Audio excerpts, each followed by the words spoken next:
Welcome, community, scholars, parents, entrepreneurs, educators, amazing royal family, to the fourth annual Black Future Month. My name is Devon Truvel, creator of Black Wall Street, the board game, and director of curriculum and community development for IMI. Pleasure to be in space with y'all today. If you are watching live, go ahead and put inside the comments what city you're repping. Right, go ahead and rep your city inside the comments or the live chat. And then also, if you have any questions about education, right, whether you're a homeschooling parent, whether you're a principal, a superintendent, a dean, or you're an amazing teacher inside the classroom every single day with our scholars, feel free to drop a question that you have for our panelists today. Now, we got three dope guests, three illustrious guests, three scholars, three educators who have definitely been a part of my own education journey, my own educational community over the past few years. And they're also sitting in different spaces throughout education, right? So they have different perspectives. What we want to do today is have a Black Future Month roundtable around the future of education, the trends that we're seeing, how we can ensure that our community and that Black student success is at the center of education in the future. All right, so go ahead, help me welcome in. Right, we got brother Josiah Greer in the building. We got Queen Myia Williams in the building, and we got Dr. Antonia holding it down. How y'all feeling? Hey, Solid. doing good, man. Doing good. Oh, Feeling really well. love it, love it. A lot of good energy. We were chopping up beforehand. This is a good group we got right here. What I want to do is just some nice intro so folks know who you are, where you're situated within education. So we're gonna let the amazing queen go first, Miss Myia Williams, if you don't mind, and then we'll go Dr. Banks, and then Josiah will finish us strong. Oh, so good morning, everyone. My name is Myia Williams. I am someone who's been in education for as long as I can remember, starting with preschool, like most of us. And, I have my eyes on the prize for a terminal degree. And as much as I love education, I love the fact that folks can get educated in the Ebony Tower and these different institutions, but you can also get educated at home. You can also get educated on the streets. You can get educated in the library, in the warehouse, anywhere where two minds can agree and illuminate each other. There can be a room and space for education. I have worked in academic spaces since the very beginning. My very first job was as a tutor for my brother's second grade class. And now I work with professionals, faculty members, classified staff, and even college students. So I look forward to being here and discussing how I see the future of education, especially as it relates to us Black folks. Love it, love it. Welcome. And if you don't know, Myia has just a great vibe and that common educator voice. I feel like every conference I'm at, every experience, they're always like, oh, Mya's energy is always just so calm and peaceful. So we appreciate you for being here. Thank you. Dr. Banks, what's going on, brother? Peace. Like Brother Devon said, Antonio Banks. I currently operate in the space of higher education administration, serving as the director for the Black and Males of Color Success Initiative at Compton College. But much like Queen Myia, have done a lot of work just in education. It's dating back to undergrad, working with America Reads program as a tutor for K-12 education, and really just evolving over the years, working in residential education, but really focusing in a lot of my professional experience in the Black student success realm, really just looking at different strategies, techniques, and ways to support the success of Black students, both in K-12, higher ed, and then into the professional realm as well. And it's a pleasure to be here. Yes, sir. Welcome. Also known as the Master Connector.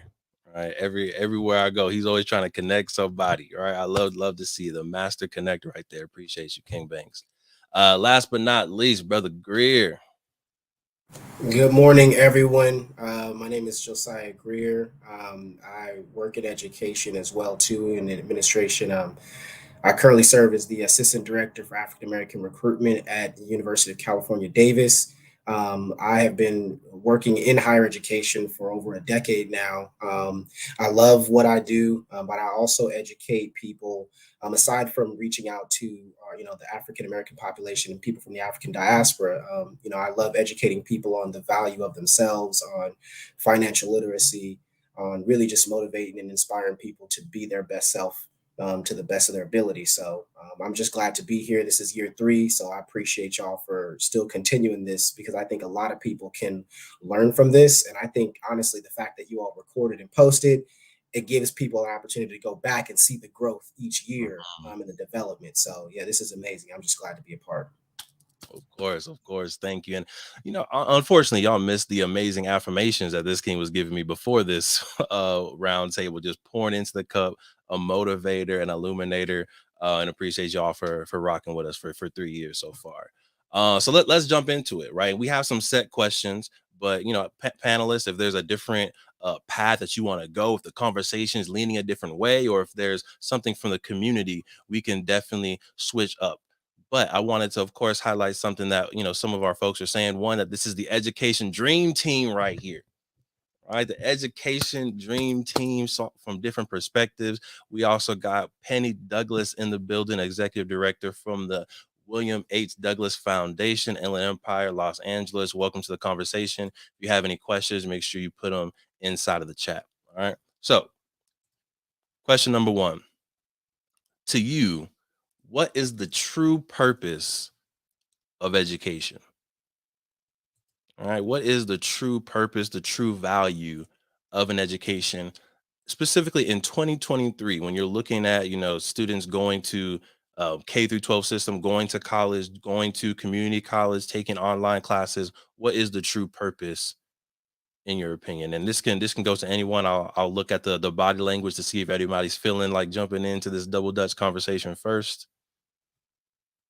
Oh, there we go. I'll go to you, Dr. Banks. You was feeling the rhythm. You was feeling the rhythm. Go ahead, King.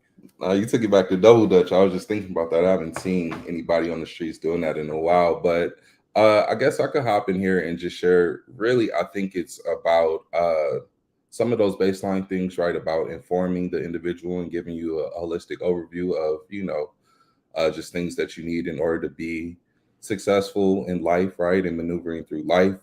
But I think also, let me see, right there. I think also with the current, climate of the world, it's about refining and elevating the consciousness, both of the individual, but also of the collective, right?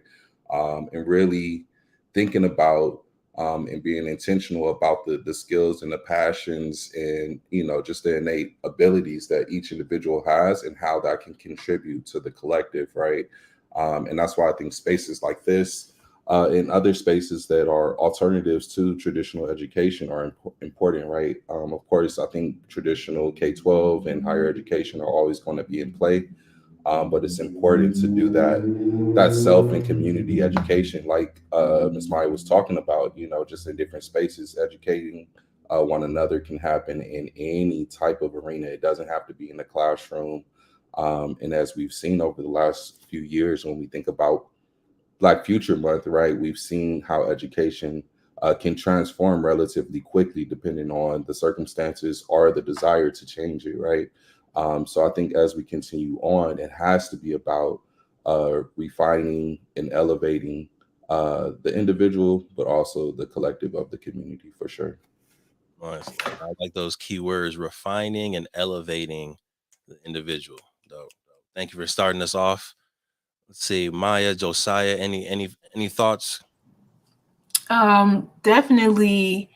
I love the fact that you brought the community in there, and Devon, Brother Truvel, you helped to situate the question where it needed to be.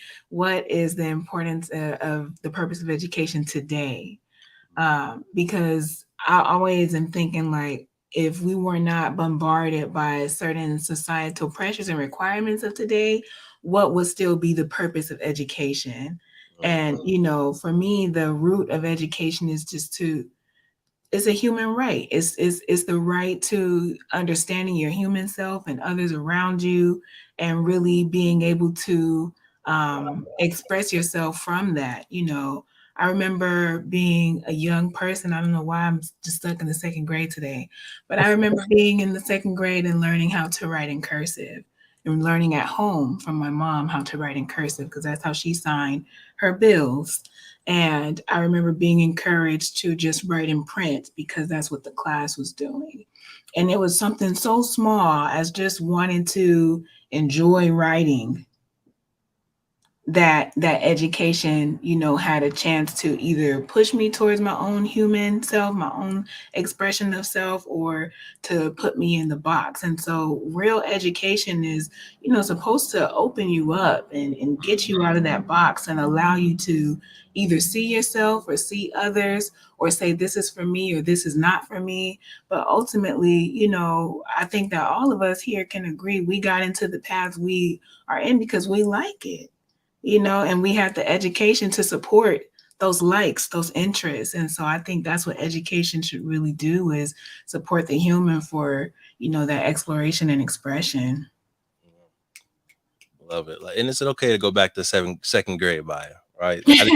I think that's a real superpower, to be able to go back in time and be in the consciousness, be in the mind and memories of your second grade self, and then fast forward to today. So yeah, no worries. Keep going back if you need to. Right. Josiah, anything you want to add to that?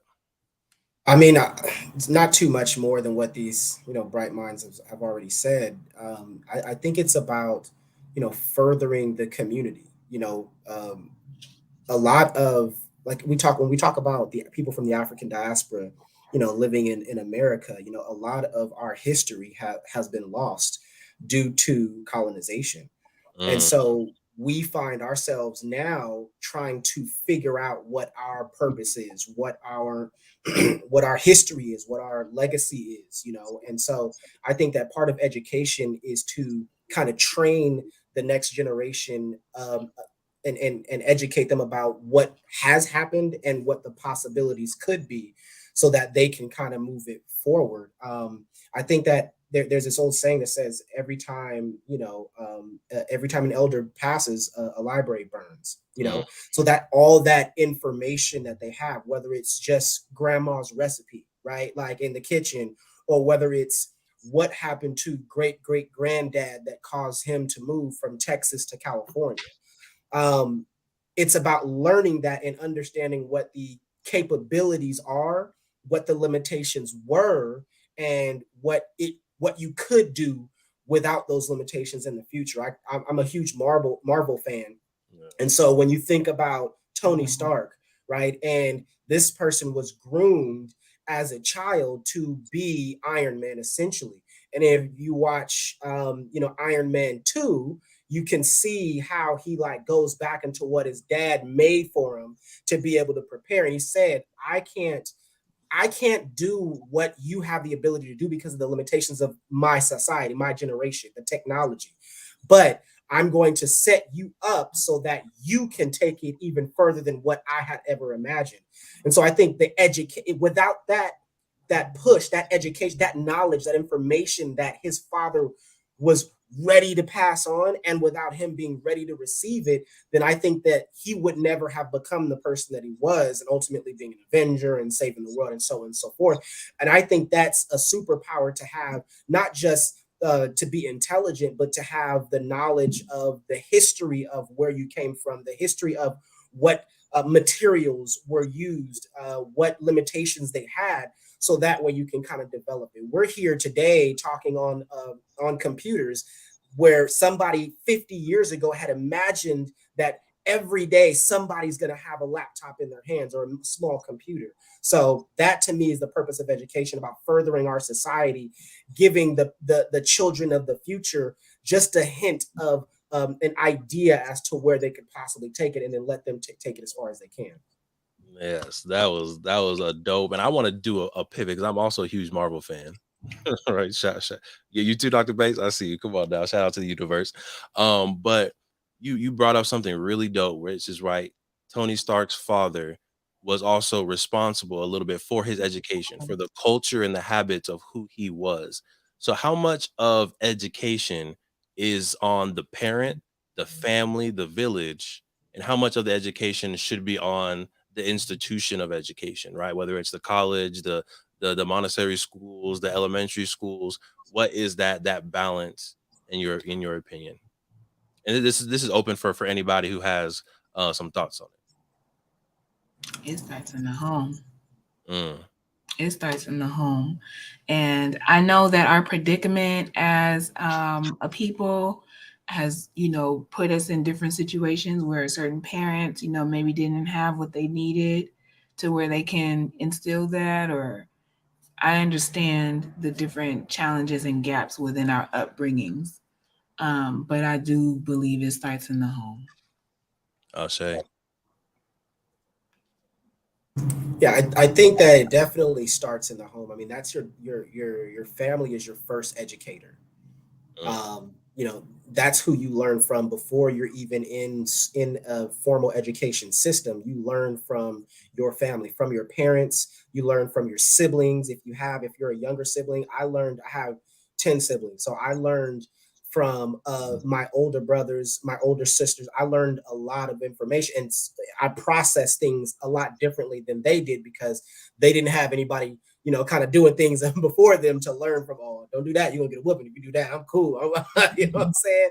That's not gonna lead to a good ending. So definitely the home is I think the initial education, the initial responsible person for the education, but then the education system. I think that too many times we feel like our children are just safe going into the traditional education system, when in the reality they don't teach educators how to teach. They teach them what to teach. And so in knowing that and knowing the way that our black boys specifically are being demonized within the education system. So for example, y'all, I don't know if you know, my research was on black men and the lack of representation in higher education. But Mhm. when I was going back to like first grade, I think first grade. So I'm taking a page from Maya's book here, going back to first grade. I remember this one time I was in class and I told the teacher, I said, I have to go pee. And she said, no. I said, but I really, really gotta go. And she said, no. And so 5 minutes later, a student is saying, hey, there's water on the ground, mm, right? And I didn't even recognize, but I had peed on myself. mm, And I remember crying, and they had to take me to the office and give me some sweats and everything. And I That is actually was just talking about this to a friend about a week ago, and I was like, what that did to my psyche was tell me that this is not a place that I can feel safe. And mm, this is in the first grade, and I still remember that to this day. This is not a place that I belong. This is not a place that will hear me, that will protect me, because now, guess what? People know me as the kid that peed on himself in mm, class, right? But I gave the teacher a warning and said, hey, I have to use the restroom. And she said no. And so that right there changed the trajectory of how I felt about education, and ultimately led to a lot of different issues growing up. So we have to realize that the formal education system is still a very vital part for those who cannot homeschool their children, Mhm. those who cannot take the time, even though again, home is the most important, and it's the first one. Though we can't just dismiss the formal education, because many of our people, as Maya was saying, can't do that.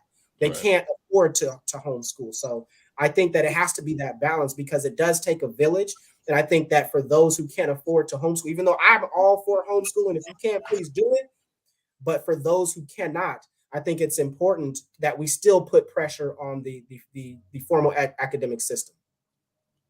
Yeah, agreed. And I think this leads us pretty well to the next question, talking about the fact that teachers aren't trained to teach. They're not trained to be nurtured. They're just trained on kind of discipline, rules, right? No, you can't go to the bathroom right now because I have this schedule. I need to teach you this, so I'm not going to allow you to do that, right? So how does the Miseducation of the Negro, right, which was written 90 years ago by Carter G. Woodson, how is this concept still relevant today in 2023?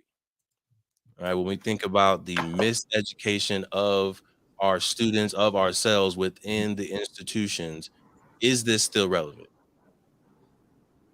And I'll Absolutely. go ahead, Dr. Banks. Oh, my bad. I didn't know you were I was going going right to to pass you. the rock. I was Okay, going, for sure. I think that a lot of the concepts definitely still ring true today as it pertains to formal education, and that's why, like we were talking about earlier, the home education is so valuable, right? I was I had the honor of attending a Nigerian and Zimbabwean. I'm not sure if that's how you say it, but a marriage between a guy from Zimbabwe and Nigeria yesterday, and there were so many cultural customs and traditions and rituals that were shared during the reception.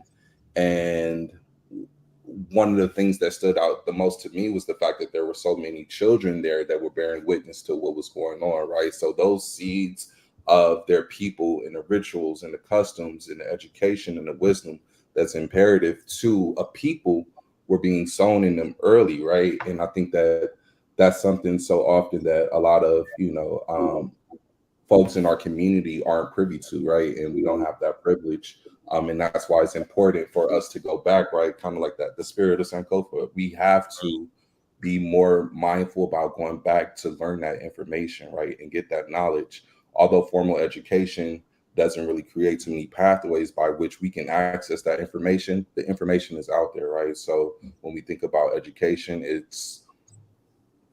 I feel like it's a responsibility of the parents. If you know that you're bringing a child into this world, you know what the outcome of our children and education has been. So you have to be able to find some ways to enhance that. While you might not have that privilege of doing homeschooling, you do have that responsibility to educate yourself to figure out how you can enhance or supplement or complement the formal education that they have to receive in public schooling or whatever the case may be. And I think that was one of the biggest pieces is about you have to be a self-educator, right? And there's so many more resources and outlets and things like that, and just ways that we can access that information that weren't as readily available, say 10 years ago, 20 years ago, right? So this is Black Future Month, right? So I just think about the trajectory, right? And how much more quickly the knowledge is being disseminated and accessed, and how we can embed that or integrate that into our teachings in the home and in the community, right? One of the pieces that I think is important to note is that in a lot of other communities, they have these infrastructures, right? Where students, after they're done with the public schooling, of the institution, they go and get enriched, right, and learn about their culture and their customs and their history, right, by way of the community. Schools that are structured around informing the student and educating the student about their people and their heritage, right? And until we have the resources and the mindset to establish that on our own, we have to do that in the home. So it starts in the home, and it starts in the community. And like Brother Josiah said, it has to be complemented by what's happening in formal education. Come on, Dr. Banks. Drop the mic on them. Drop the mic on them. Here we go. Anything else folks want to add before we shift it? Because there's been a key word that's also been coming up, and it's been homeschooling. Right. So I do want to get y'all perspective on homeschooling, but I want to see if anyone else has any thoughts on the miseducation of the Negro. I have some thoughts. I see what Carter G. Woodson named as the miseducation of the Negro. I see it playing out in our peers and our collective right now, today, in higher education institutions all the time. Um, every time we see one of us that we think we can lean on for help, that we think we can, call on to support Black students, that we think that we can rely on to carry a message into a very important space where decision makers are, discussing the future of Black education. And we find that we can't rely on them. We find that they're just skin folk and not exactly kinfolk. That's Mm, where we realize that, the tool of miseducation has really been at work. Um, when I think of myself as an educator, I'll tell you who I don't want to be. I don't want to be that person who values, my tenure over the mm, student the student voice. I don't want to be that person who values my employability over my dignity, over doing what's right for our Black students. And so we know and agree that these systems are sometimes harmful to Black students. We can all right now recall a time that happened personally in our lives or things that we've witnessed and observed for the students who we love and know. And, when those type of scenarios happen, it's up to us every time to sign that letter, to go to that meeting, to open our mouths and use our voices. But when we choose not to, as Black professionals who are the ones who's supposed to be bringing in and creating a safe space for the babies, for the youth, mhm, for the young men and women who will be the leaders of our society, well, then we choose to be that cog. We choose to be that cog in the machine. We choose to use that back door instead of the front door, as Dr. Woodson said. I know that someone in the chat said that he also wrote The Education of the Negro, which, to shift into the conversation you were bringing to us, about homeschooling and about that Pan-African education, or what Dr. Banks was saying, how these students are getting this cultural education in the community as well. We do have a lot more that needs to be incorporated because we have some restoration to do.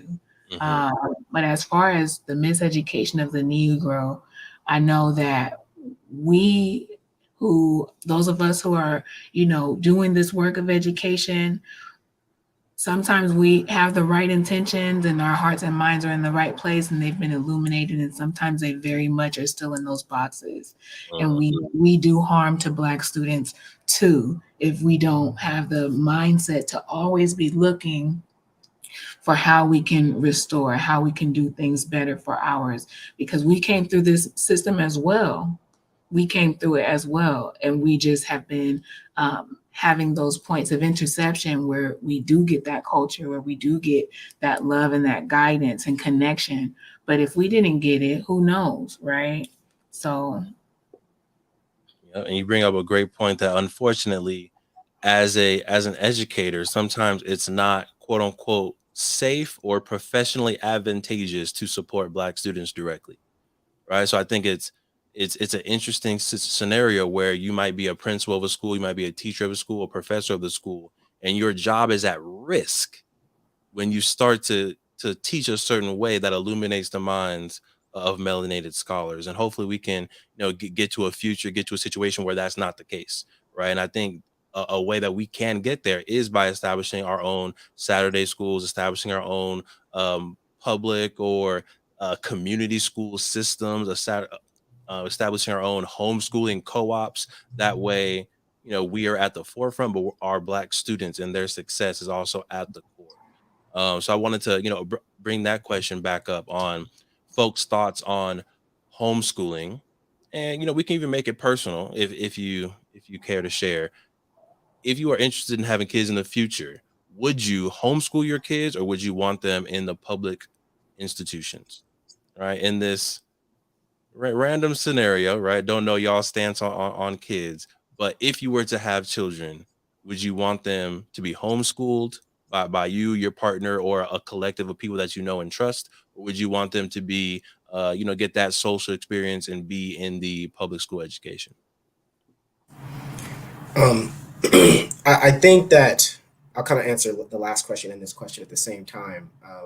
I think we definitely see the miseducation of the Negro in today. A part of what Carter G. Woodson was talking about was this Eurocentric perspective, that a way of education in which even if the Black man the Black person, sorry, Black is educated from an institution here in America at a PWI or even an HBCU, at the end of the day, they are still provided the Eurocentric version of that education. And so then when they get into the professional career, they are just furthering that Eurocentric perspective. So I think we're seeing that every day. I mean, we're not represented in a wide variety of the books that are there, that are within the education system. I mean, I was just at an event where it says the Sacramento Area Youth Speaks put on, and they had Gloria Lancet Billings there, and she talked about how they are literally destroying, the books, or taking out books in the South. And actually, Dr. Bettina Love was at the Emoji event that we attended. She talked about this as well too. That they are taking out books that talk about critical race theory, books that talk about Pan-Africanism, books that talk about, Black history. And so that goes into the miseducation of the Negro, because they're not even allowed to see that information, to see that history, to see all that was done to them and all that they were able to persevere through. So when you talk about what the possibilities are, imagine if Tony Stark never knew what his father had prepared for him. Imagine if Tony Stark never knew that his father was a genius. Imagine if Tony Stark never knew that his father had built this entire industry to give to him. If you take that away, then he's just a rich man. And so I think that we're seeing the miseducation of the Negro in that sense. I think in regards to the homeschooling portion, if I had the ability to, I would definitely try to homeschool my children, because then you get to really weed out or filter out who that educator is and what the perspective that they're teaching them is. Because a lot of times, again, they don't teach teachers how to teach, they teach them what to teach. And so your child could be in a classroom with a white instructor that hates Black people, right? And so if he is a white instructor that hates Black people, how do you think his American history class is going to go? What perspective do you think that his, that his English is going to be taught in? What perspective of his social studies is going to be taught from? And so I think that it's important, if I have the ability to homeschool my children up until a certain age. So because then I feel that they are equipped mentally with the understanding and the comprehension of who they are as a Pan-Africanist, who they are as an African walking amongst American. You know what I mean? And what the expectation is from the white perspective going to be on them, and what their expectation should be of the white perspective and of themselves. So now they can go to a school at 13 or 14 and feel confident in who they are, and they don't care if somebody's going to call them an African booty scratcher. They don't care if somebody's going to call them a darkie. They don't care if somebody's going to say, oh, you Black, oh, we don't like you, we don't like your kind, because they have been built up for 13 years at home enough to sustain that armor of Pan-Africanism when they move forward. So I think it's possible. I think it's important to do, if possible, for up to a certain amount of time. But I don't want to downplay the importance of the socialization of a public school as well too, because there's a lot that you can learn from that sense. Yeah. Well, I've said there. Anyone else want to add to that? Yeah, definitely. I think Brother Josiah summed up a lot of what I was about to get off, but I just wanted to share that, I am a product partially of homeschooling, right? From kindergarten through first and a part of second grade. I had the privilege of being schooled at home by my mom for just a couple of different reasons.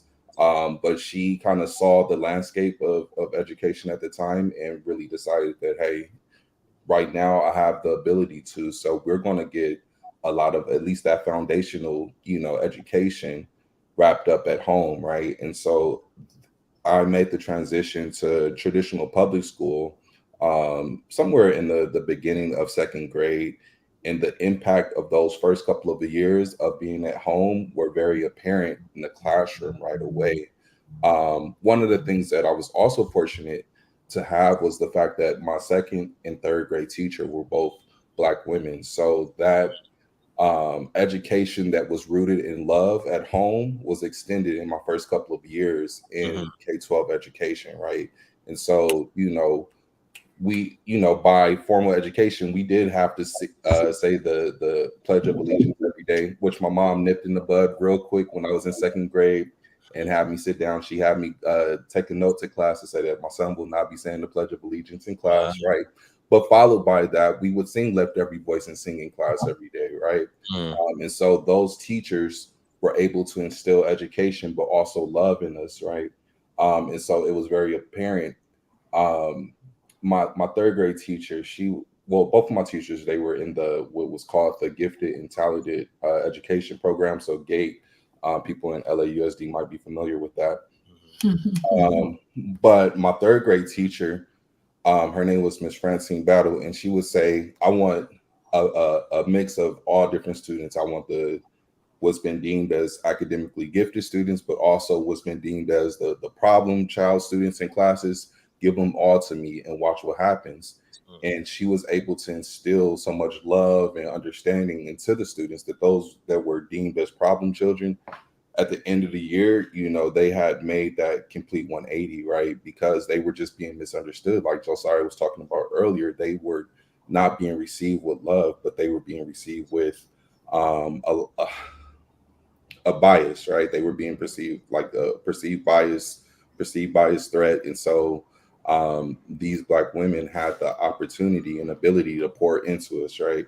But it's very apparent that homeschooling, whether it be by the parent or by way of a trusted resource, can have a positive impact on the trajectory of the student. So when I have children, I would love for that to be an option for them.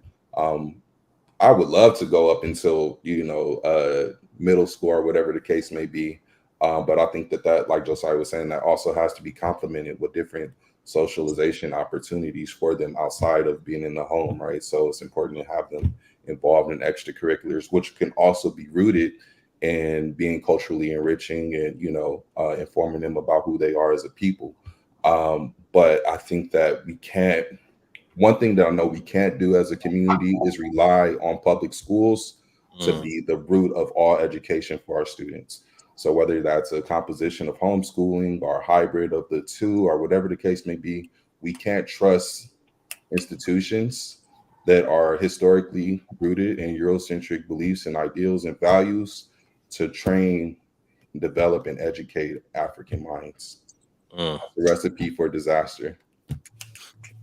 Well said, Dr. Banks. Well said over there. I see you snapping, Queen Williams. Did you have anything you want to add to that pot of gumbo? It was a beautiful pot of gumbo. It's a beautiful roux. It's a beautiful roux.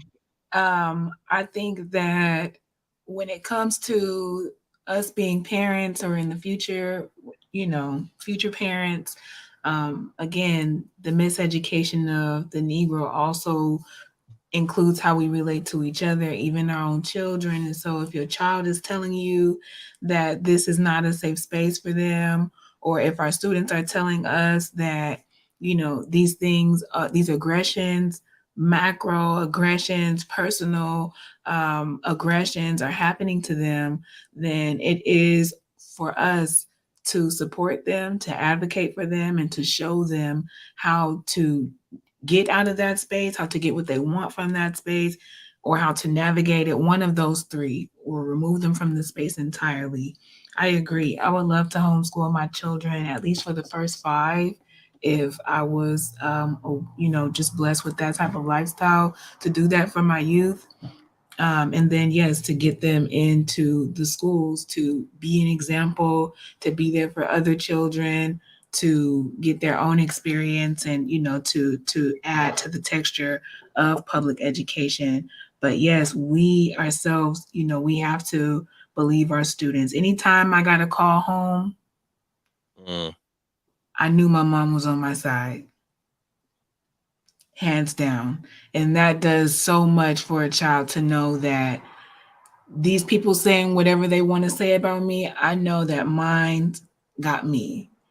That goes a long way, right? I see you guys shaking your head. So that's all I would add, is that if our students our children are in those systems, we have to be their heroes still and make sure that it's going as it should for them. Mm-hmm. Be involved, show up, go to the parent teachers, talk to the teachers, be in the classroom, participate, come to show and tell, whatever it is, be involved, because people will act differently with your seed, with your child, when they know that their parent does not play about them.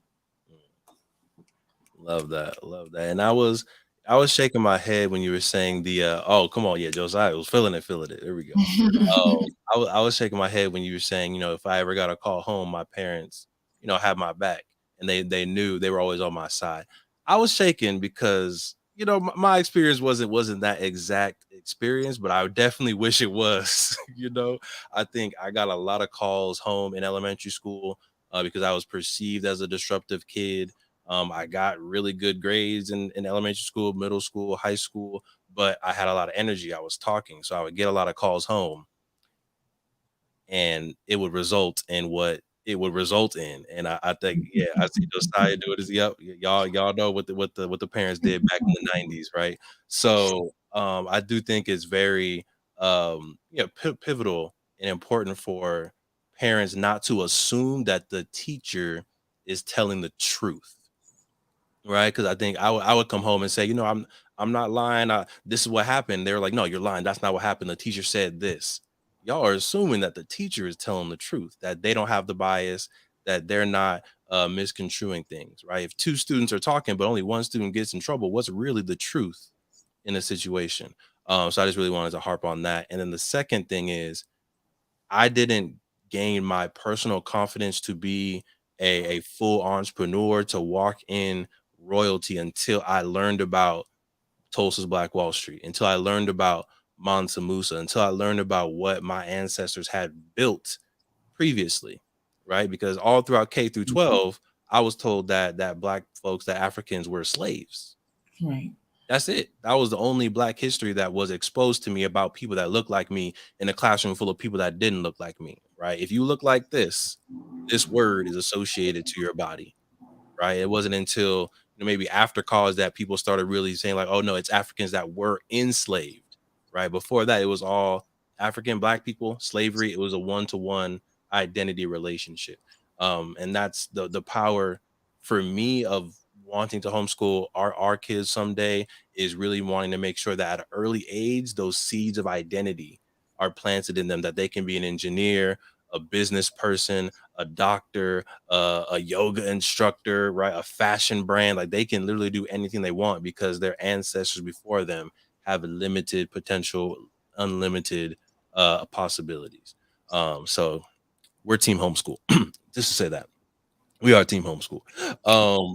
But I wanted to shift us a little bit, and I love the comments, the questions coming in. If you're just joining the conversation, this is the Black Future Month Education Roundtable. We got Josiah, Dr. Banks, Quay Williams in the building, all sharing their perspective on the field of education, but also their personal experiences. So something that is coming up all over the news, right? Artificial intelligence, augmented reality, virtual reality. So I wanted to bring this conversation to education. Do you support the integration of AI, augmented reality, and other technologies into the classroom? If so, why? If not, why not? Yeah. My's thinking deep on it. Josiah I, I, deep oh, on it. go ahead, Queen Maya. Oh, thank you, King.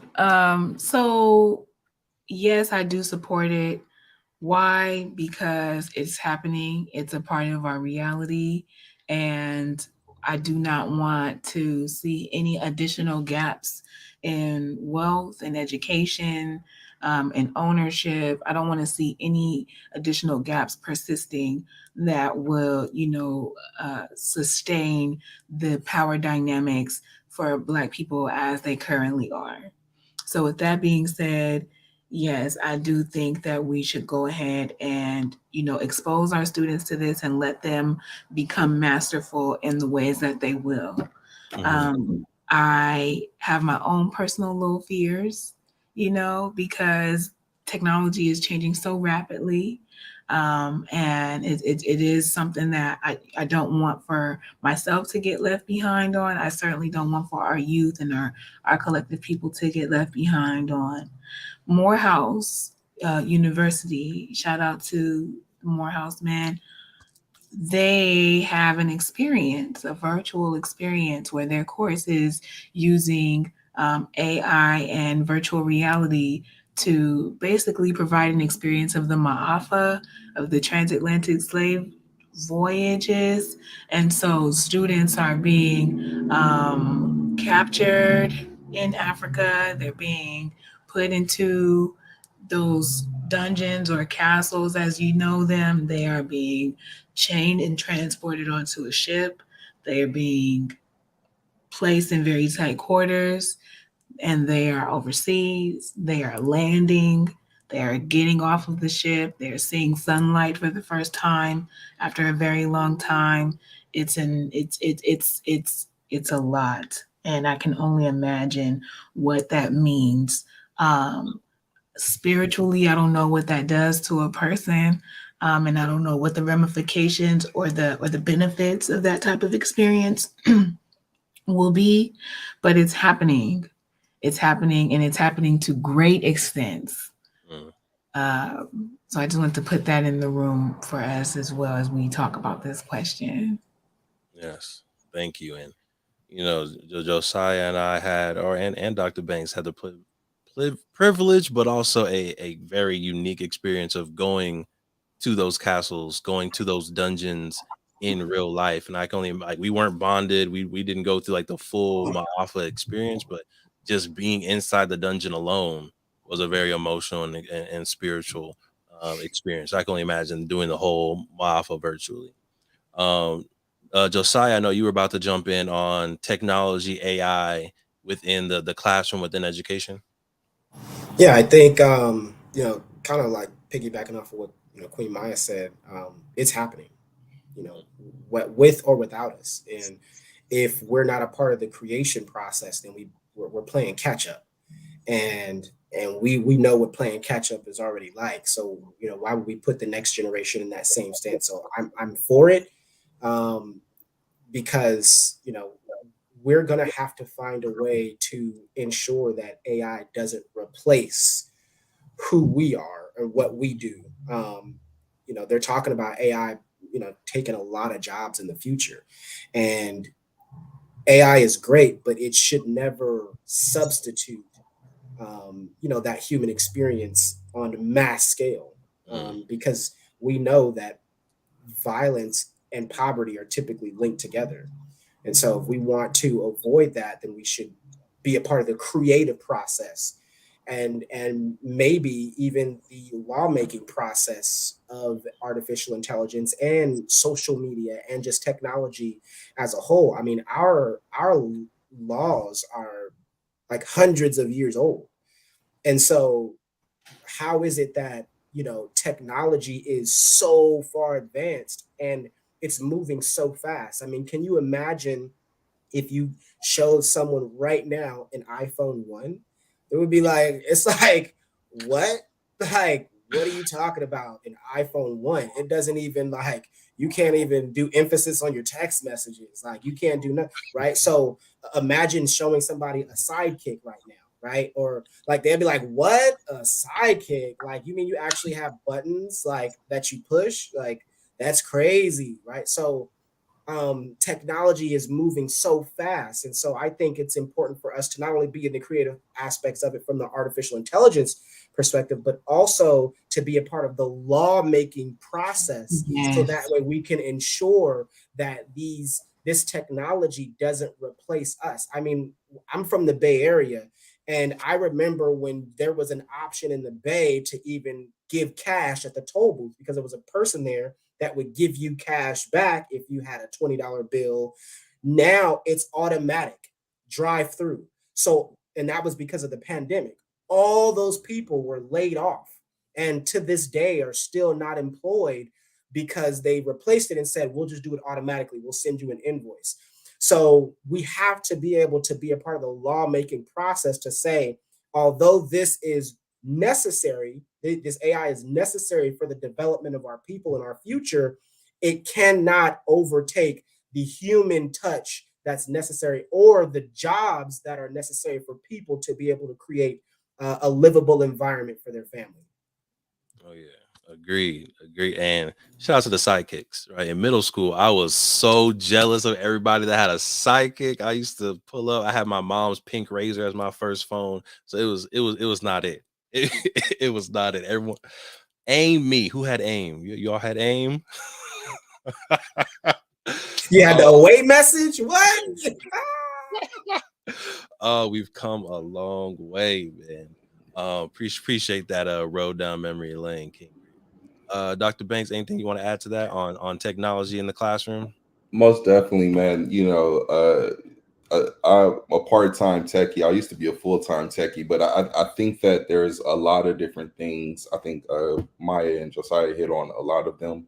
One of the things as it pertains to artificial intelligence, I think that there needs to be a bit of a slowdown on that. And this is being shared by a lot of the thought leaders in that AI space, right? They're starting to say, like, hold on, wait, we need to pull back on this a little bit so we can figure out exactly how we're going to implement this in our technology and just in our society, because it's moving at such a rapid pace right now that creators are people that have been architects of that technology are starting to lose control of it, right? And so that's something that we definitely have to consider as it pertains to the other types of technologies. One of the things that I'm primarily concerned about is the fact that to engage with these types of technologies, it requires resources, right? And so there's going to be a continued disparity, right, in the levels of access to these resources for our students, right? So for students that come from lower socioeconomic status communities, they're not going to have the same access to a Apple Vision Pro as somebody who's over in Rancho Palos Verdes or something like that. Mhm. And so I think that we have to be mindful about how do we grant access to these technologies, because, like what's been shared already, they aren't going anywhere, and they're going to be the future, right? And I think one of the other pieces that we have to be mindful of is how do we balance that with more traditional and classic roles and trades and careers in society, right? Because what I'm starting to find out is that there's starting to be a shift in wages, right, for those classic trades, right? When you talk about plumbing or welding or whatever the case may be, they're starting to get paid more than people that are very high technology, inclined and technologically advanced, because there's so many people who are into that, and it's such a part of everyday life now, when we're losing people on that end, in those classic trades. But I think that it's important that we um, are mindful about how we gain access and create access to these technologies for our students, because if we don't, that gap will only widen, because those resources and those technologies are going to be implemented in higher socioeconomic status areas. Oh yeah. Right. And you just brought up wages. I know Greer brought up jobs earlier. So I do want to see if there's any conversation on, is education directly connected to job placement? Right? How y'all feel about your educational experience directly impacting your job placement? And I saw your hand, Greer. I want to say one thing before I lob it over to you. I really think that the pandemic was a huge paradigm shift for how our economy functions.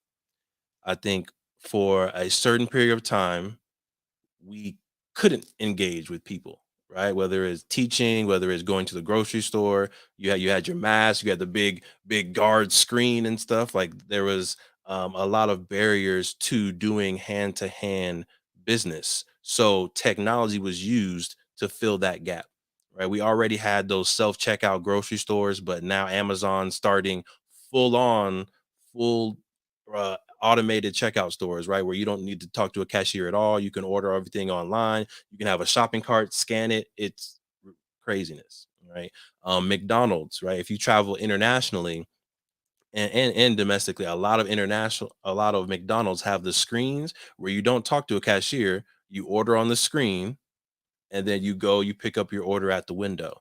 right? So I think the pandemic accelerated that use of technology and the minimizing of people. One, because it was more productive, and two, because it was quote unquote safer for the public.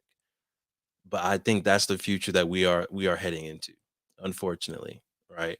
So I'm just gonna put that in the air, plant that seed, and then Josiah, I know you had something you wanted to add.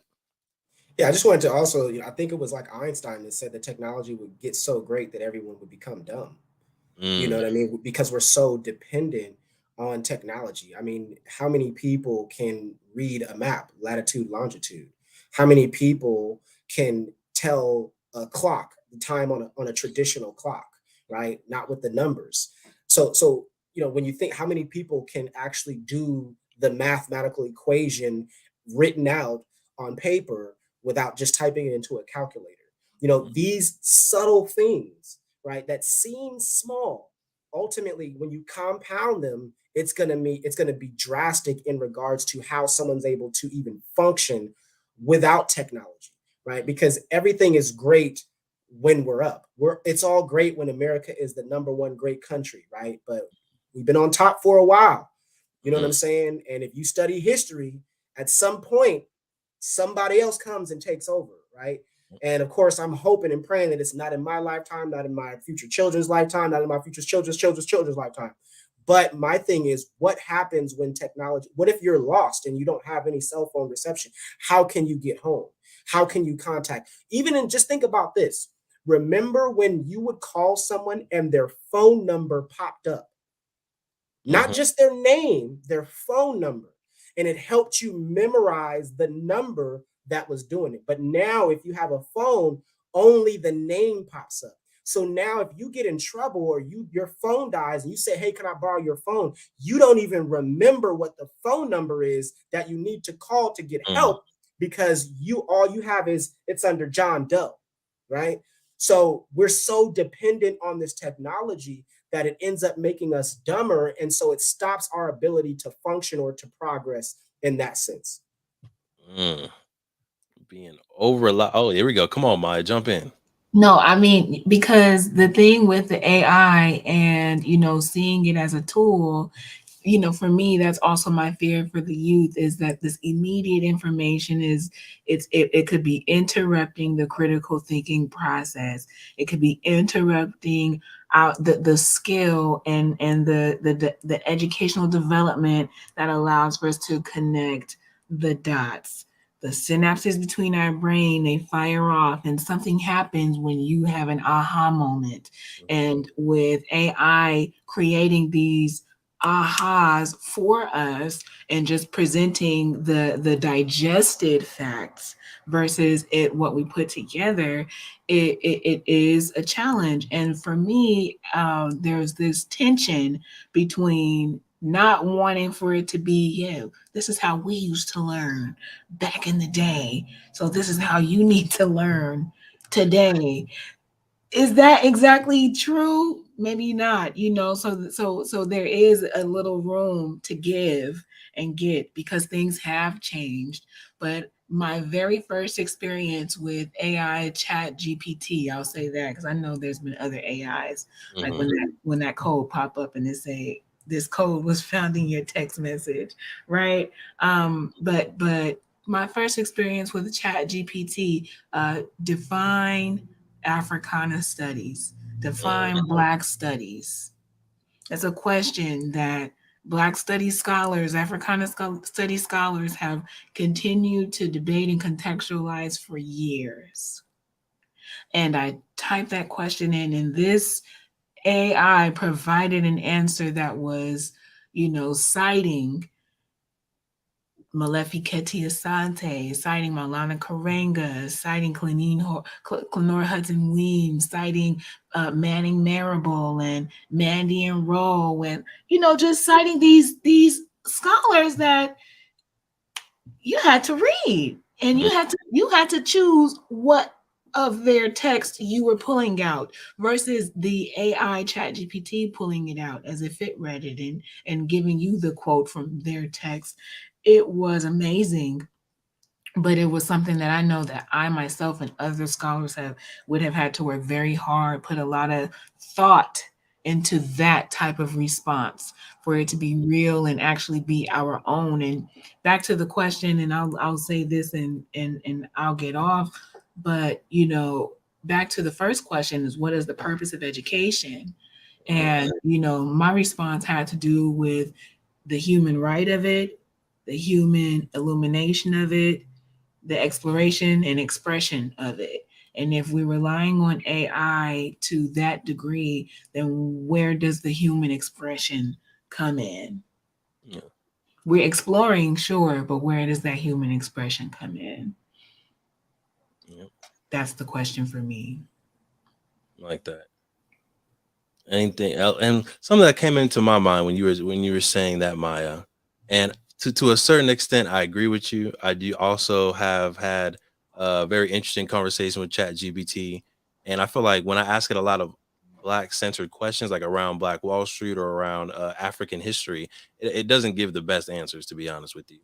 Um, but the speed that it can give you answers, and then I could then transform those answers into what I think is a correct answer, into a paper, into a book, into a video, I think is something that can't be ignored. Mm. I think, us losing our ability to critically think is definitely a huge issue. But at the same time, we also need to make sure that we're remaining competitive. Right. And I think when you get a job, one of my friends, he grinded through UC Davis. He got his engineering degree. He learned how to use AutoCAD, learned how to do all this designing stuff, learned how to do differential equations, linear algebra, all that stuff by hand. And then he gets Mm. his first job, and everything's done by the computer. And he needs to learn the software of the computer, and he doesn't know it, right? He can calculate it by hand. It'll take him some time, right? Or he can use the software that his company should have trained him on. And because he didn't know the software, because he was too slow in learning it, and because he couldn't produce at the same level that other people were producing at, they decided to let him go.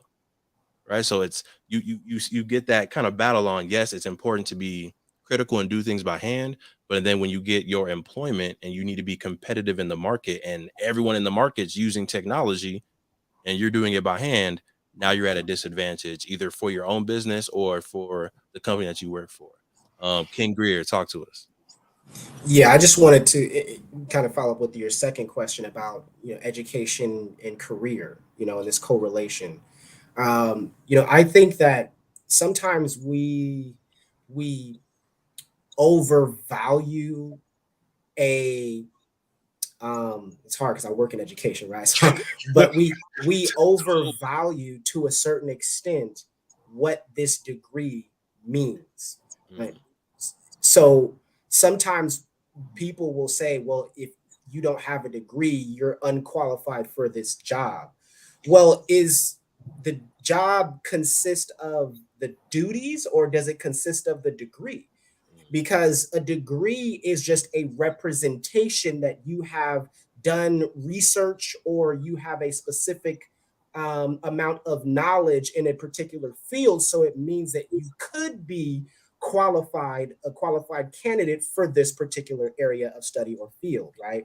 But sometimes we have this perspective like, oh, well, if they don't have a degree, then they're unqualified. When at the end of the day, the best teacher is experience, right? mm, So if you have someone that is experienced in a particular field, I don't care what degree that you have, because if you don't have the experience, I'm going with the person that has the expertise in regards to the experience in that particular field.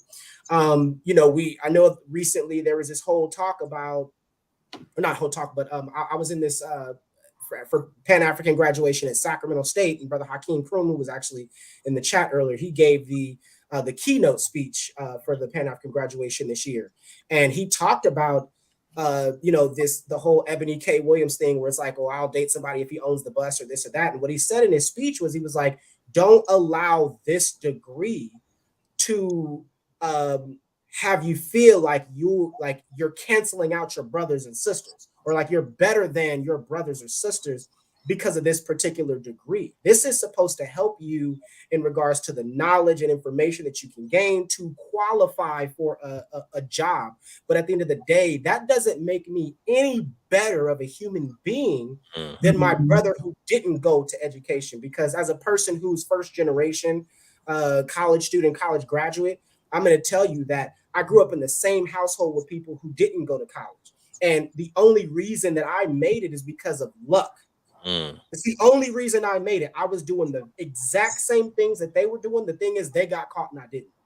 So how can I sit back and say, oh, I'm better than people without a degree, or that I'm now I should get an amazing job because I have a degree, when they're working just as hard in their field, right? And the time that I spent, it took me 5 years to get my bachelor's degree. They were working in their field, getting the experience.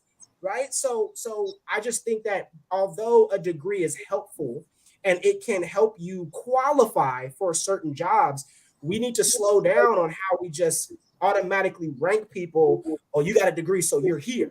And everybody else without a degree is here. No, if you have experience in that field, then you are qualified, right, for that particular job if you have the experience. And I think that as we go forward and push education and higher education, which is vital to our community, we have to be careful that we don't just say this is the only way, because there are people who don't have degrees that are making a lot of money. You know what I'm saying? Some of the richest people in the world quit school, right? So a degree isn't necessary to have a job, a specific job. It can be helpful in having a job. It can be helpful in moving up. And again, this is coming from a person who always pushes higher education for those that want it. But we can't say that this makes you better than, because that's just not true. I know some pretty crappy people that work in higher education and they got great degrees, right? But they're terrible human beings because of their mindset. And to me, that's what really makes you qualified for it. What's your mind like? What do you want to see? Like Queen Myia was saying, like, are you just worried about your tenure? Or are you actually worried about helping this particular student? Because your tenure doesn't mean meeting with a student off campus and helping them find housing. A tenure doesn't mean, helping a student, giving them $100 because they don't have no food to eat for the week. A tenure doesn't mean taking them shopping because they don't have any clothes, they don't have any shoes. Tenure doesn't work with that. Tenure says you do your job and that's it. And none of that was in the job description, right? But the work that needs to be done for that particular student is what's going to help that student become a better human being and ultimately push them into society. And they're going to be able to help other people because of the work that was not defined in the job description, but it was defined in their spirit. And so they chose to go above and beyond. I'm sorry for venting. Yes. Oh, don't be sorry for that. Come on now. He said it wasn't in the job description, it was in their spirit. I'm gonna let that soak in for a second as our audience is listening to that. I know Dr. Banks is thinking on it, Mya's thinking on it. Any reactions or thoughts to the previous question before I bring up a new direction? Oh no, yeah. Nah, Greer shut that one down. Come on. love. All right, let's get to the next one. And this has already been brought up, but I want to bring it up in another intentional way. Do you believe Black and African studies should be taught in K through 12 schools? Why or why not? And I know it's been talked about, homeschooling. It's been talked about having separate Saturday academies, Saturday schools, but we're talking about in K through 12, like public schools, charter schools, private schools. Should Black and African American history or African history be taught within public education? And I will go ahead, Queen Williams. Everybody shaking their head yes. It's a strong consensus. The answer is yes. Black studies, Africana studies, it's an interdisciplinary field. So, I am of the thought that we can have Black studies courses, yes, or we can re-envision how we deliver other disciplines and find ways to include African thinkers and Black scholars in every class that we have, because it is an interdisciplinary study, and there is Africa in math, there is Africa in English, there is Africa in bio, there is Africa in government. I think that there's always a way to look to Africa and center Black people and their expression, their experiences, their contributions, right? As the mothers and fathers of society and philosophy, there's no subject that doesn't touch our expertise at some point. And so, yes, the answer is yes. And it's if we, if we expose folks to even just our philosophy, then the purpose behind our educational whys can change right away.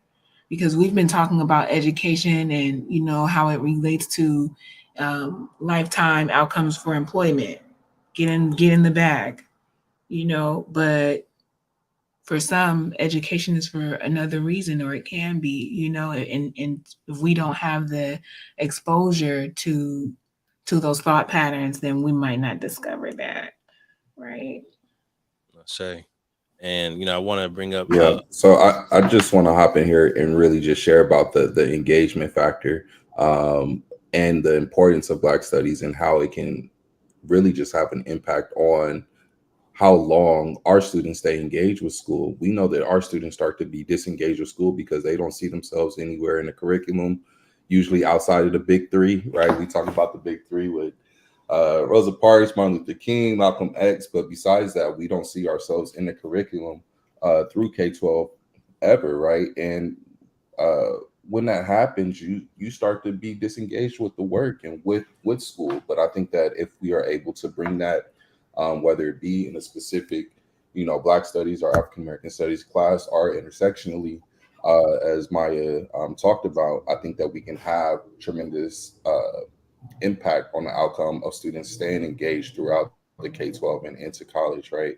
Um, and also just improving the level of confidence and uh, just ability for students to see themselves um, in society, right? I think sometimes, like Josiah was talking about, students start to equate themselves to with only being relegated to being service people in our country, right? Since the inception of our country.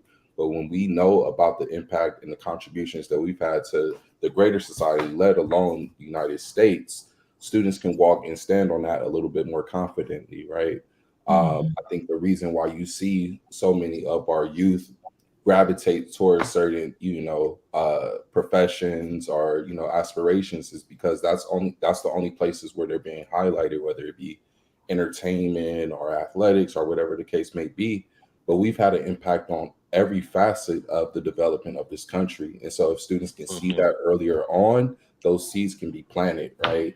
And so I think that it's going to be imperative, right, that we find ways to do that. I see a lot of growth in students when they come into undergraduate studies because they start to get interested in African American studies or Black studies or whatever the case may be, and I see how that transforms and improves their trajectory as a student, but also as a leader and advocate in their community. Just Mhm. imagine if they were getting that in kindergarten, in first grade, and second grade, right? What would they be when they turn 18, right? As opposed to learning that at 18, 19. And so I definitely think that that needs to be a part of K-12 elementary in a more intentional and inclusive way. Oh yeah, facts. And I know Greer, we got you left. I want to see if you would like to respond to this. If anyone would like to respond to this, starting off with Mr. Greer. But someone said no because it would be taught through the lens of the Europeans. Right? When you talk about the SAT Black Studies, they start the curriculum at the 7th century, and they don't talk about the thousands of years of history that happened specifically rooted in Africa before the 7th century and the engagement with Europeans coming to Africa. So essentially, they're saying, maybe not. Let's not put Black studies. Let's not put African studies in the schools because of who will control the curriculum. Let's do any responses to that, starting off with King Greer. I would say, to answer your question, yes. Not only should it be in K through 12, it should be a mandatory class for everyone to have to take in K through 12 each year.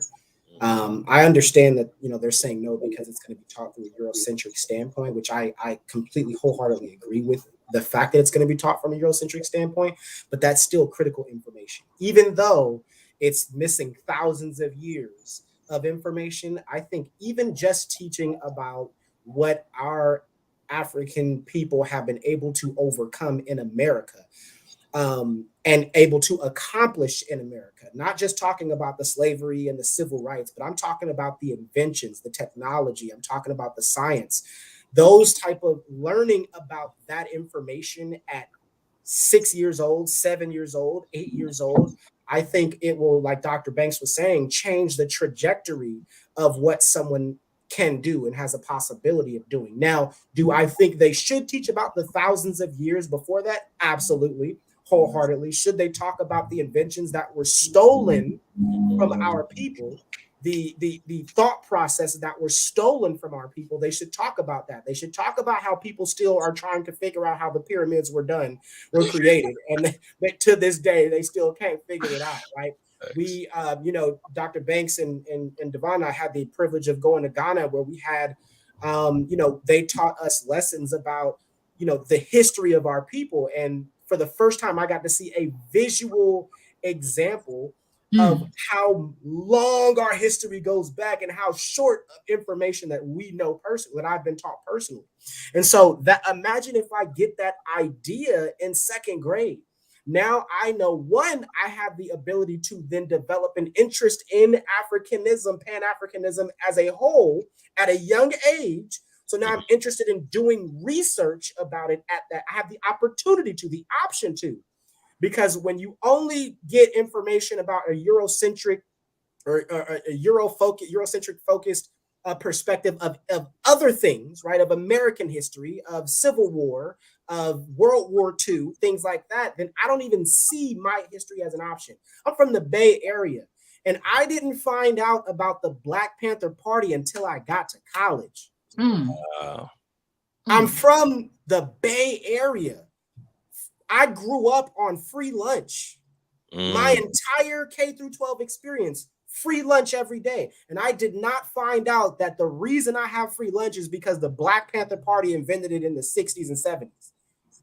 And then America killed them and then took their idea, right? So they could profit off of it as well, too. So I just think providing that opportunity is still important, even if it's from a Eurocentric perspective. It's still important because it gives them the option, those that are interested. Imagine if we had the opportunity to do this work at 15, because what the kids are coming up with now, it's before, and I'm sorry for going too long, what the kids are able to come up with now is because, remember, when you were a child, a pencil wasn't a pencil. That was like a superhero too to you, and you could play with it. So your perspective was super wide because you had imagination. But as you begin to get older, the box got smaller and smaller, and what you could focus on became only this. But imagine if you had the ability to have the imagination mixed with the actual facts and history of what your people are capable of completing. Imagine what we could think of at that time with the technology that we have in today. So I would say I think it's mandatory, because it's not only just going to help our people, but it's also going to help the Indians. It's also going to help the Asians. It's also it's going to help every single person, because then they have an idea from a youth what actually happened to us and what we had the capability of doing. And then they can kind of partner with us as well, too. So I think it's helpful in every sense. Yes, sir. Yes, sir. Come on. Come on. And no need to apologize. Anybody who's dropping gems on here, y'all just keep flowing. Y'all just keep it flowing. Queen Williams, anything you want to add on that? I think that we just have to do it. We can't let any reason stop us. We can worry about making it perfect when we get there. But we just have to move forward and get Black studies in the schools. Agreed.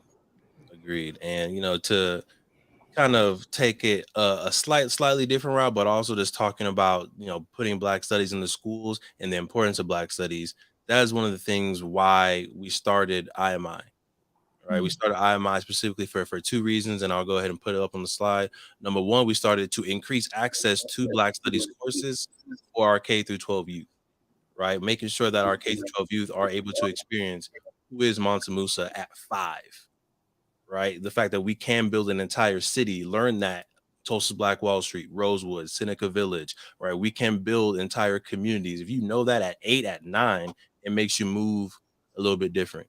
If you know about Granville Woods, if you know about Benjamin Banneker, if you know about all these amazing inventors early on, you now can move with the identity and the courage and the strength of I'm an inventor, my people are inventors, right? But number two, we want to serve as a think tank and research to solve problems within the Black community. Too many times, unfortunately, and there's no shade to anybody who does this, but a solution we brought up and they'll say, oh, we can't do that because, or that won't work because, well, if we do this, well, that won't work because, and it's just negative, negative, negative. Well, let's start thinking of solutions, right? Let's start bringing people together, just like this panel, and figure out how can we create Saturday schools for our community. How can we create an experience to where if you can't afford to go to Ghana, you can have a virtual experience and you can still see the dungeons, you can still experience the culture, you can still see the kente cloth, you can visit the factories, visit the villages, and still get connected to the continent somehow, right? So I want to encourage folks who are participating in Black Future Month and who are connected to IMI to continue to think solution oriented and action oriented. That way we can make some progress for our community, right? So we have our last question, unless some more things come up, but it's the scheduled last question, Myia, okay? And the scheduled last question right here. For the next 50 years, what topics would you prioritize in school curriculums? Right? Thinking about the next 50 years, what the economy looks like, what the world is going to reshape into. We talked about possible world powers shifting. So what are 3 topics you feel like are 100% necessary for the Black community to master and to illuminate themselves in to be successful in the next 50 years? And I know that's a big question, so I'll wait to see if anybody has some thoughts before I just call on y'all. I know I've been just throwing y'all in there for the other ones, but this is a longer thinking one. Let's see. If anybody ready? You can wave, you can dance. Yep. So I'll go because I know that they're going to set it on fire. So I'm gonna just start us lightly. Yeah. Get my couple of points on the board. But I think one of the things that we'll need to be mindful of is figuring out how to get our students involved with international relations, because we see the world is changing, it's becoming more connected through technology and things like that, and our students in our community have to be able to compete on an international scale. A lot of my friends and colleagues that have been, somewhat successful have begun to enter into that international market, right? And working with different countries and things like that. So we have to understand and leverage how to use those relationships and build those partnerships. Another one I would say is building or implementing a more entrepreneur or business focused curriculum early on, so that the world revolves around capital, right, in some way, shape, or form. And so whether you decide to be in art or history or technology or math or whatever the case may be, there's going to be some type of business or entrepreneurial component to that.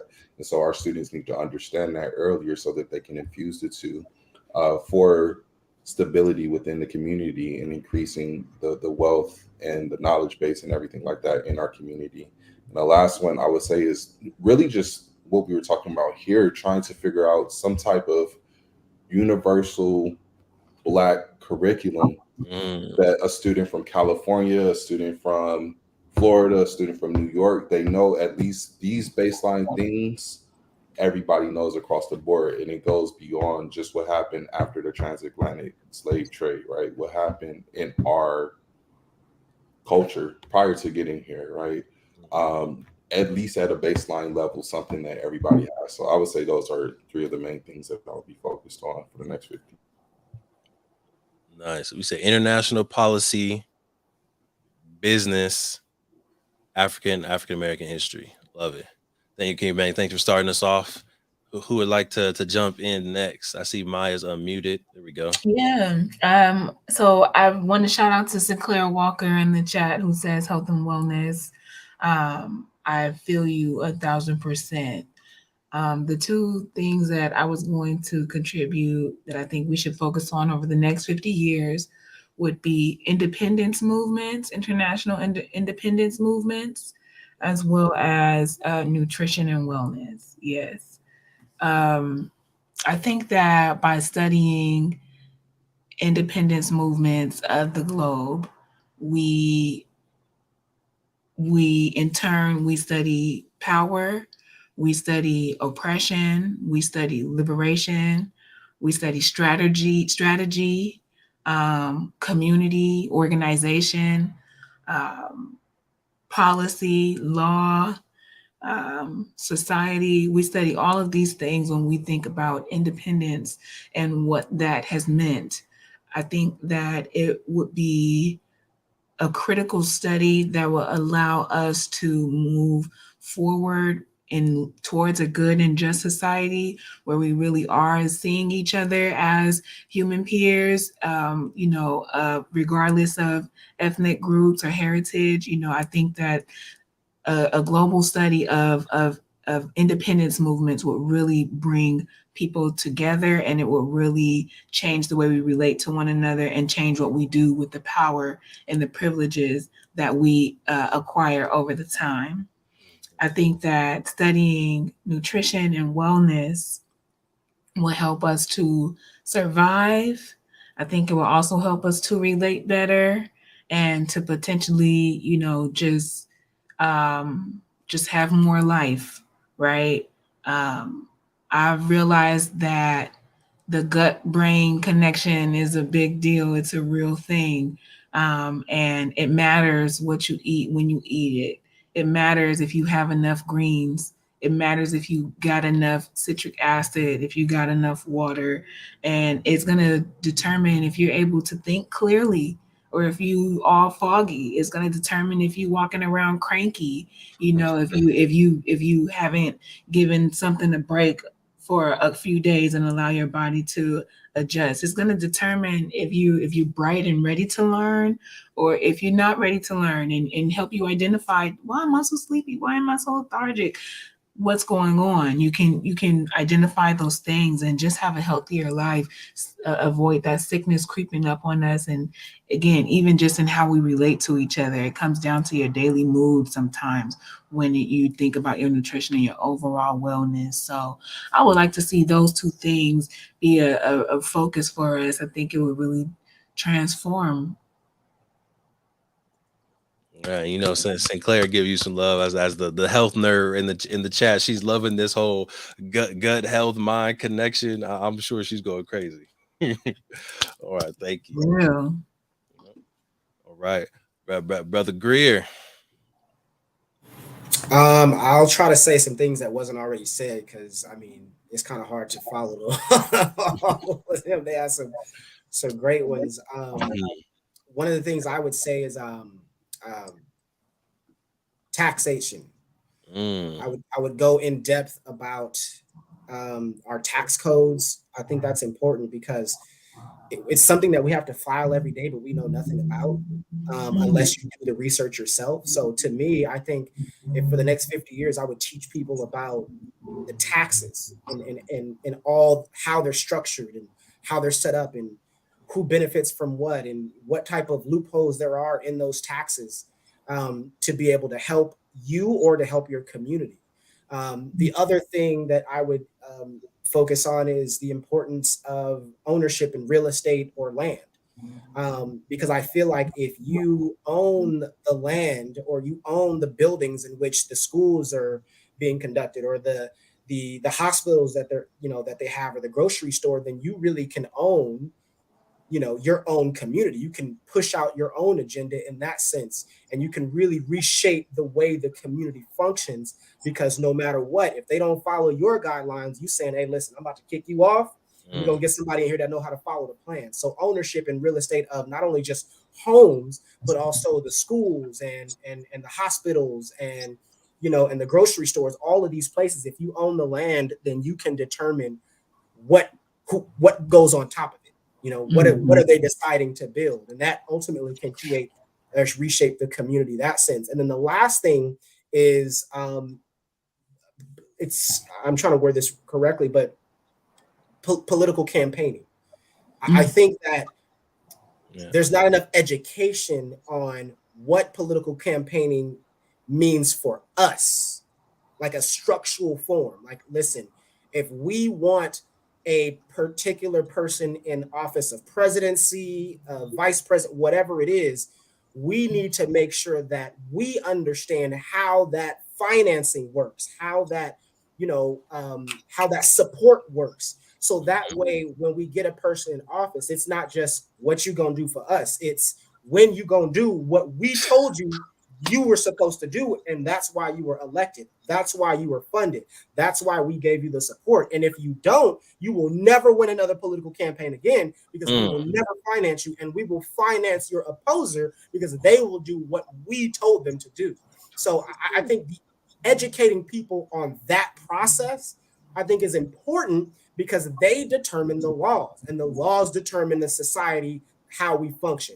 And so if you own the politician, if you own the land, and you learn the tax code, then I feel like it can create an undefeatable society in regards to our own civilization here in America.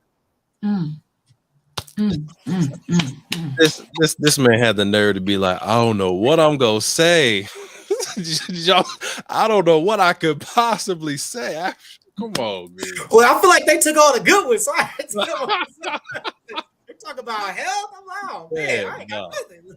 This is good. It's a very well-rounded curriculum. I think the only two things I will add in there shortly is agriculture, right? So after we own that land, making sure that we understand how do we actually create the vegetation and the nutrition that we need, and how can we control it ourselves. And then the only thing I'm also going to add in there is computer science, right? Because we did talk about technology, we talked about AI, augmented reality, all that is rooted in computer science. So if we do want to make sure that our folks are not only in a spot of ownership within that, but also that our melanin, our skin tone, our voice, everything is associated, embedded inside of the code. We need to make sure that we're actually writing that code. So appreciate y'all. Definitely, I'm gonna listen back to like this, the whole thing, but specifically like these last 10-12 minutes when we talked about curriculum, because I truly, I think if we take the three components that everybody said, you can build out a dope curriculum. And Dr. Banks talked about having that, let's have a standard curriculum, right, that every student learns growing up.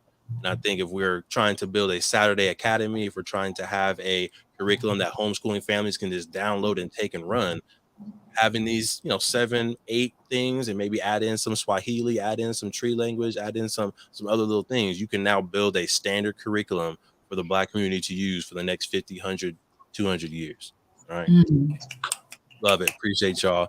As we end the Black Future Month Education Roundtable, I want to do another kind of round robin. Just if you can again say who you are, the brand that you're representing today, and then if you have any products, services, or where people can find you, feel free to go ahead and rep your stuff as well.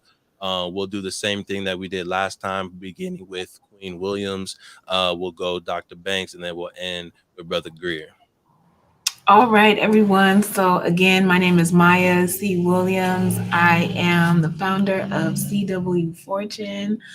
You can reach me at mcw.educates@gmail.com.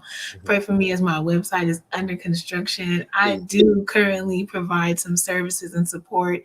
You can rely on me if you are looking to clarify a message, connect with other people, or create something altogether new as it relates to curriculum and instruction. Oh, there it is. And Mya's going to be helping Play Black Wall Street take our curriculum to the next level. So we appreciate you in advance, Queen. Thank you. Thank you. Dr. Banks. Most definitely. Again, my name is Antonia Banks. I'm here today representing 3BD Consulting. It's a conglomerate of 3 higher education professionals who have over 30 years of experience in the diversity, equity, and inclusion realm of higher education, but also improving corporate spaces for these efforts. I can be reached at 3bdconsulting.com or Dr. Dr. Banks at 3bdconsulting.com. And thank you for having me. Of course, make sure y'all reach out, man. Get that support from Dr. Banks and the team over there. They got you. All right. Last but not least, Brother Greer. Once again, my name is Josiah Greer. I'm here representing the Fire Your Boss, also known as FYB Presents, where we really show people the importance of themselves and advocating for themselves. I do motivational speaking. So if you're ever in need, you can follow us on Instagram at _Fire Your Boss. We do Wise Word Wednesdays every single week. We are approaching year 7 that we have done a Wise Word Wednesday every single week for 7 years. Our Wow, goal that's is to really amazing. make sure that every week you have some information that we learned so that we can put out there. So you can be as ratchet as you want to, you know what I'm saying, Thursday through Tuesday, but on Wednesday we educate in the form of experience and knowledge. And so we just try to provide that every week. And so I'm excited that we're going into year 7, and I'm looking forward to year 8 and year 10 and year 20. Let's go. Shout out to the Wide Words Wednesday. 7 years strong. Let's get it. Looking forward to the next 70. And then, of course, my name is Devon Truvel of Play Black Wall Street. Today, representing Play Black Wall Street, but also IMI, Institute of Melanated Innovation. And in case you didn't know, you can go to imi.com or imifoundation.com, imifoundation.com. You have access to over 30 different Black Studies courses and financial literacy courses that you can take. Some of these are asynchronous, some of these are live courses. We're also taking our trip to Tulsa Black Wall Street this year, August 10th through August 13th. So it's our nice little field trip, educational adventure. So you can rock with us there. But the different components that we offer through IMI are on-demand courses, free live events, virtual or in person.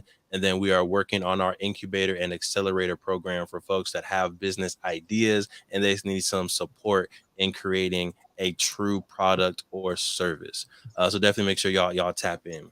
But again, huge thank you to all of our panelists today. Thank you for our audience today for being very engaging, asking your questions, putting in your own experiences.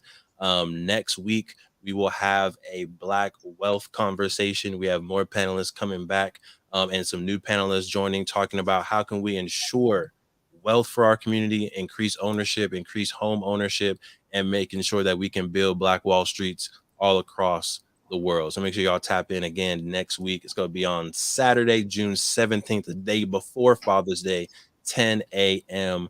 live. All right. Again, appreciate y'all. Y'all have a good one. We out of here. Thank you. Of course. Peace.